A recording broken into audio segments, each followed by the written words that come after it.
Hamas के commander Yahya Sinwar ने Israel को फिर से डरा दिया है। सिनवार ने इजरायल की भाषा में ऐसी बात कह दी कि बेंयामिन नेतन्याहू बहुत टेंशन में है। दरअसल बंधकों की रिहाई के बाद अब कहा जा रहा है कि हमास ने इजरायल के सिर्फ 60 बंधक ही नहीं छोड़े बल्कि इजरायल को 60 बार हरा भी दिया है।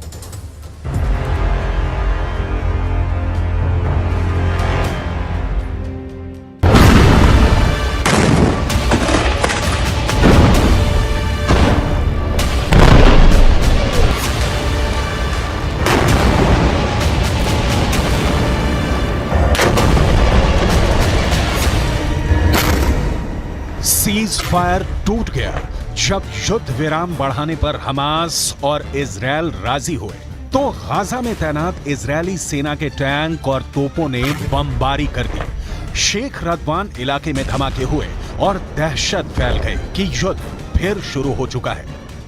इजरायल फिर टनों टन बम गाजा पर गिराएगा, फिर इमारतें ढहती जाएंगी और हजारों लाशों को मलबे से निकालने का काम फिर शुरू हो जाएगा, जिसमें बच्चे होंगे, महिलाएं होंगी, बुजुर्ग भी होंगे, क्योंकि नेतन्याहू तो पहले ही कह चुके हैं कि जब तक हमास बाकी है, युद्ध बाकी है और गाजा की तबाही जारी रहेगी।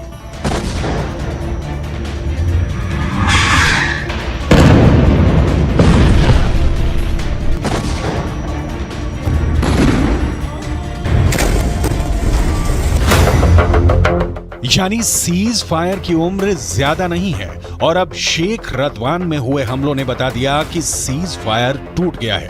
युद्ध फिर शुरू होगा और हमास इस बार बिल्कुल नहीं बचेगा। लेकिन हमास को इसका डर नहीं, हमास के कमांडर को इसकी फिक्र नहीं, क्योंकि इजरायल की मीडिया में जो खबरें छाई उसने याह्या सिनवार का खौफ एक बार फिर पूरे इजरायल में फैला दिया है, क्योंकि याह्या सिनवार को लेकर जो खबर आई है वो वाकई बहुत चौंकाने वाली है। ये खबर सुरंग से आई है जहां हमास पूरी तरह एक्टिव है। ये खबर हमास के बंधकों ने बताई है, वो बंधक जिनको हमास ने रिहा किया है, और ये खबर नेतन्याहू के लिए बहुत बड़ा सिरदर्द बन चुकी है। हमास के कब्जे से रिहा हुए एक बंधक ने बताया कि जब गाजा में वो एक सुरंग में कैद करके रखे गए थे तब एक दिन अचानक सुरंग का दरवाजा खुला और उनके सामने एक व्यक्ति था जो याह्या सिनवार बताया जा रहा है। वो व्यक्ति इजरायल में बोली जाने वाली हिब्रू भाषा में बात करने लगा और उसने कहा कि तुम सब यहाँ हमास के कब्जे में महफूज हो, तुम लोगों को डरने की कोई जरूरत नहीं, तुम्हें कोई नुकसान नहीं होने दिया जाएगा। उसकी हिब्रू भाषा बोलने का लहजा बिल्कुल एक इजरायली व्यक्ति की तरह था। शुरू में उन्हें लगा कि इजरायल का कोई शख्स उनसे बात कर रहा है, लेकिन फिर एहसास हुआ कि यह हमास का कमांडर याह्या सिनवार ही है। המכונה הצה"לית עובדת במלוא העוצמה. יחיא סינואר מתחבא בבונקר שלו ונותן למפקדי השדה שלו, הטרוריסטים, למות בשטח. אצלנו המפקדים הולכים בראש הכוח, מובילים קדימה, מביאים להישגים ומנהיגים את הכוחות. याह्या सिनवार अब इजरायल के सिर पर चढ़ गया है। इसमें कोई शक नहीं कि गाजा की गलियों में जो युद्ध अब तक हुआ है उस पर याह्या सिनवार की छाप पड़ी हुई है। हमास का एक एक हमला याह्या सिनवार की सरपरस्ती में हो रहा है। ये बात इजरायल की फौज बहुत अच्छी तरह जानती है।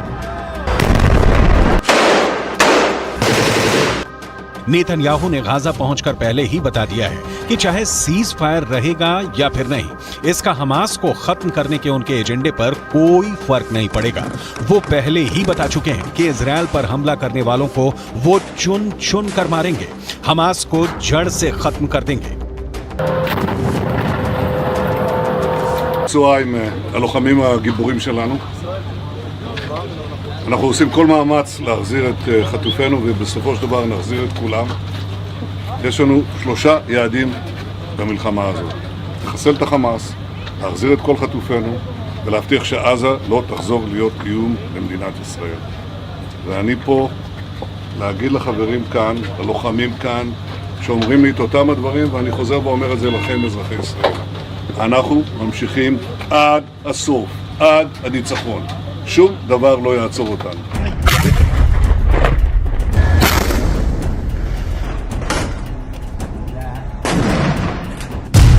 यानी हमास का पक्का इलाज होगा, हमास को पूरी तरह खत्म कर दिया जाएगा। इसकी 100% वाली गारंटी नेतन्याहू बार बार दे रहे हैं। गाजा में सीज फायर करके इजरायल को वक्त मिला, उसकी सेना को वक्त मिला, हमास को भी वक्त मिला। दोनों तरफ अपनी ताकत को फिर से जुटाने का काम हुआ होगा ताकि युद्ध के अगले चरण को और खतरनाक बनाया जाए। लेकिन इन सबके बीच सबसे बड़ा चैलेंज याह्या सिनवार बन चुका है। याह्या सिनवार जब तक जिंदा है, नेतन्याहू जीत का दावा नहीं कर सकते। नेतन्याहू को जब से पता चला है कि याह्या सिनवार सुरंगों में घूम रहा है और बंधकों से मुलाकात करके उनसे सीधे बात कर रहा है, तब से नेतन्याहू की बेचैनी बढ़ गई है। इसका मतलब साफ है कि याह्या सिनवार जिंदा है। याह्या सिनवार युद्ध को कंट्रोल कर रहा है। याह्या सिनवार बता रहा है कि इजरायल का एक एक बंधक उसके रहमो करम पर जिंदा है। यही बात इजरायल को बहुत परेशान कर रही है।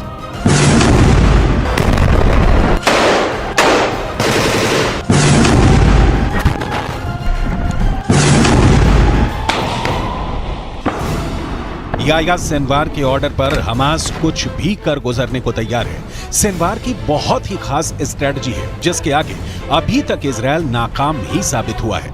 7 अक्टूबर को हुए हमले के बाद हमास के खिलाफ जंग में इजरायल के 2 मकसद थे। पहला, हमास के पास से करीब 250 बंधकों को आजाद कराना, जिसके लिए इजरायल को सीज फायर करना पड़ा, यानी उसका युद्ध और बमबारी काम नहीं आया, वो फेल हो गया। दूसरा मकसद, इजरायल हमास को जड़ से खत्म करना चाहता है, लेकिन अभी तक इसमें भी इजरायल फेल ही साबित हुआ है। יש היום הסכמה לאומית בכל מדינת ישראל שאנחנו חייבים להילחם ולנצח בגלל מה שקרה, בשביל העתיד שלנו וגם בשביל העתיד של העולם החופשי. חמאס ואייסיס זה אותו דבר, ויחיא סנואר זה אוסמה בן לאדן החדש. इसमें कोई शक नहीं कि याह्या सिनवार ही 7 अक्टूबर को हुए हमास के हमले का मास्टरमाइंड है। उसी ने साजिश रची, उसी ने टारगेट चुना और अब वही गाजा से सब कुछ कंट्रोल कर रहा है। गाजा की गलियों में जो युद्ध हुआ है या हो रहा है, उसने इजरायल को भी बड़े झटके दिए हैं, लेकिन नेतन्याहू अपने फैसले पर कायम है। ישבתי עם סגן הרמטכ"ל, עם המפקדים, ועל הקיר היה כתוב עם ישראל חי. אז עם ישראל חי, ועם ישראל גם מנצח. בזכותכם, בזכותכם. תודה לכם. बंधकों को छुड़ाने वाले सीज फायर के बाद वो हमास पर 10 गुना तेज हमला करेगा। फिर हमास के पास न बचने का रास्ता होगा न भागने का। गाजा की गलियों में युद्ध के दौरान हमास ने भी बड़े बड़े दावे किए हैं। हमास का दावा है कि उसने इजरायल के 180 टैंक और बख्तरबंद गाड़ियों को हमले में फोड़ दिया है। गाजा से लगातार ऐसी तस्वीरें आई हैं जिसमें इजरायली टैंक पर घात लगाकर हमले किए गए। इजरायल ने खुद माना है कि अब तक ग्राउंड ऑपरेशन में उसके 70 से ज्यादा सैनिक मारे जा चुके हैं, 250 से ज्यादा सैनिक जख्मी हुए हैं। लिहाजा हमास के खिलाफ जो ताकत इजरायल को माना जाता है, उसके मुताबिक नतीजे तो इजरायल को भी नहीं मिले हैं। हालांकि नेतन्याहू के सामने अपनी छवि को बनाए रखना बड़ा चैलेंज बन चुका है और गाजा पहुंचकर उनकी पहली कोशिश इसी तरफ नजर आती है। सीज फायर हमेशा के लिए नहीं हुआ है और आगे की लड़ाई जैसी भी होगी, उसे लेकर इजरायल के ऊपर बंधकों वाला प्रेशर पहले के मुकाबले काफी कम होगा, क्योंकि बहुत से बंधक, खासकर बच्चों और महिलाओं को हमास आजाद कर चुका है। इसलिए इजरायल का पूरा फोकस अब हमास को खत्म करने पर है।